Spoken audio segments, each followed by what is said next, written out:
Two men have been arrested in just the past 2 days accused of luring underage kids online for sex.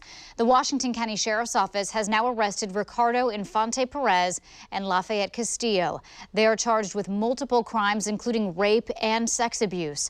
Fox 12's Drew Reeves spoke with investigators about how you can protect your kids. Well, detectives say child luring is probably a bigger problem than you think right here in our own community. And those child predators are using apps your kids are likely using on a daily basis.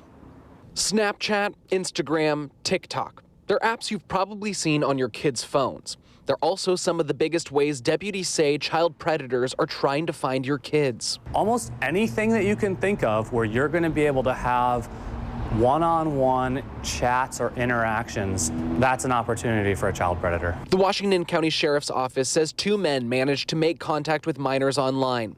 As they investigated, investigators say they discovered more victims. They're still trying to determine in each case if there are more victims than they know about.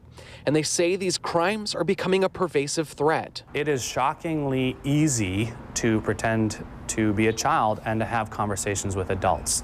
When we're doing that, we're overwhelmed with conversations from people who know that we're pretending to be a child and are still willing to talk to us, even in very, very inappropriate ways. Detectives say this doesn't mean it's time to panic and pull your kids off social media. We don't expect kids to stay off the internet. That's not realistic in our world.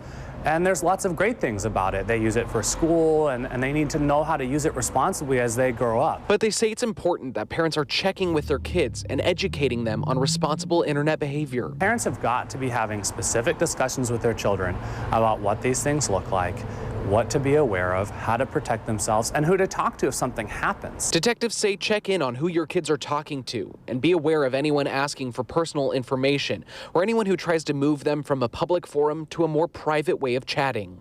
And detectives reiterate that education is the most important thing. Make sure that you're talking to your kids so that they know what's acceptable when they're online. Reporting in Beaverton, Drew Reeves, Fox 12 Oregon.